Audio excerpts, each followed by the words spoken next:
Night Force number 4, written by Marv Wolfman, art by Tom Mandrake. We are halfway through this thing, and do you remember how I've been saying I need an explanation for what's going on? They did it. They finally did it. The entire first half of this issue was nothing but explanation. But before I get into that, the plot-wise, we open up in that weird cave thing where I guess they are making new creatures. I don't think they actually given a name, but regardless, they are making new things. And we see the only human woman there who's like heavily pregnant. She's finding out that the mother of some perfect 10 generation, aka Zoe, is still alive and is with Baron Winters, and that would normally be a problem, but because she managed to spit out a perfect 10 baby, they're like, oh no, it's glad she's still alive. Let's try to get her pregnant again.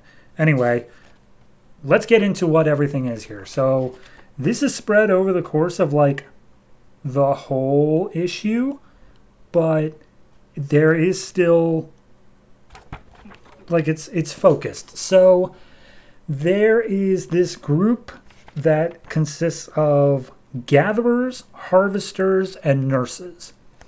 And the whole thing, as far as I can tell, is that they are trying to make a perfect, I think, telepath is the best way to say it, or just psychic ability in general.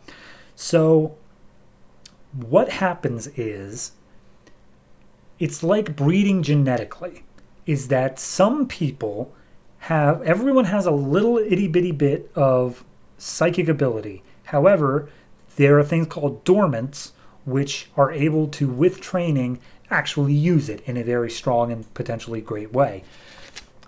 This group is trying to essentially breed them the same way you would like breed dogs for certain traits, are trying to breed dormants to become stronger and stronger until they get to a perfect 10.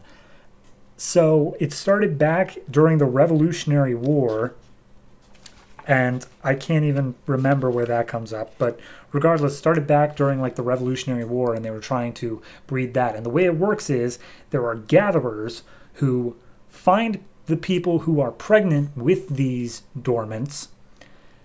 Then they take them, steal their baby or whatever, and put them into a like alien nest is the best way I could say it.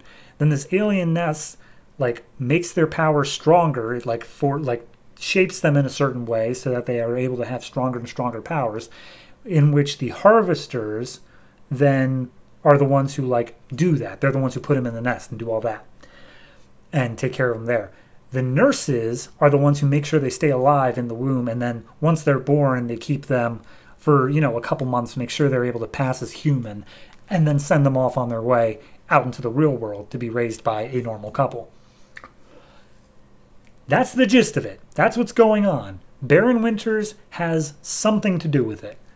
He has some role to play. Still not entirely sure as to what, but he has some role to play. So anyway, this is all being recounted by the what's it called? The guy that was like had cancer that Winters pulled into his estate last issue. And he's like, okay, well, thank you for helping me. Unfortunately, there's nothing I can really do, but I can offer you a quick and painless death rather than going through chemo. And he's like, yeah, okay, whatever. And he's like, by the way, we found one. We found a dormant, and she survived the attempted murder. And Donovan's like, wait, are you serious? I need to meet her. And he's like, no, sorry, I already promised you a quick and easy death. So Merlin the leopard uses some form of like psychic ability to just kill Donovan despite his pleas because he really, really wanted to meet Zoe. And Baron is so broken up over this. He's like, I can't believe I will give him a proper burial. So then we pick up with, I'm blanking on his name, Jim and Zoe, who Jim's going through his old files and he finds a picture of Zoe's mom and was just like, yeah, she was murdered, but like she followed the same path that you and your grandmother did. You both were raped and then you had a child and that child was taken from you. Like, this is definitely your mom. And then as they are trying to say like, okay, well, what do we do from here? What do we do? Jim is like, here's the thing. I'm supposed to be retiring next week, and I kind of don't want to get into a whole big thing. So I will make some calls to make sure, like blood work wise, that is actually your mom. But then I'm just going to find somebody else on the force to like help you the rest of the way. And she's like, you can't do that. You have to stay with me. And she's like, I deserve a break, Zoe. Come on, cut me some slack. But then Baron Winters calls up Zoe or calls up Jim. Too many people here. Calls up Jim, and somehow time travels him back to the night where his father was murdered. And they're in his father's study, and he's looking around at his father's notes once he realizes and comes to terms with like what it is he's looking at, because he's like, oh look, also your grandmother had the same thing that happened. And then all of a sudden his father's coming into his office, so they have to hide in the closet.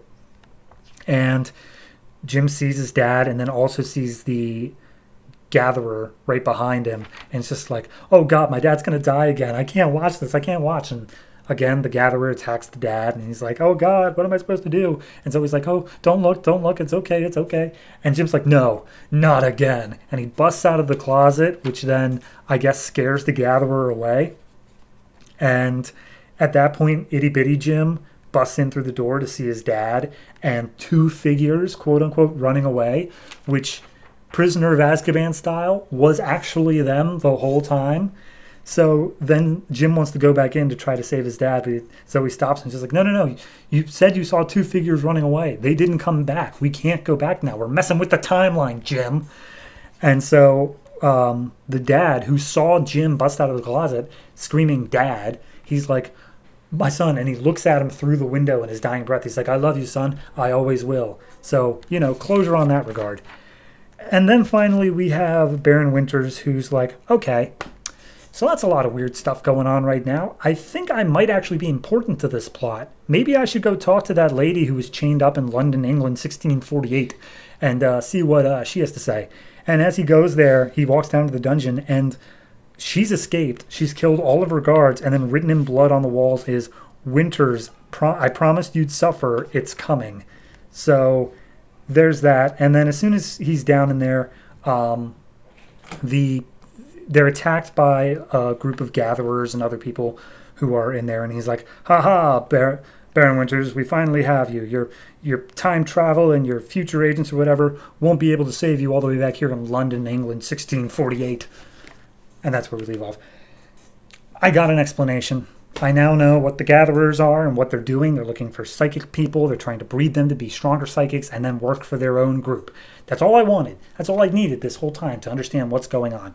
There's still some mysteries in there. Of course there are. But I get it now. So just off that alone, I'm going to give this one a 6. It's fine. I understand it.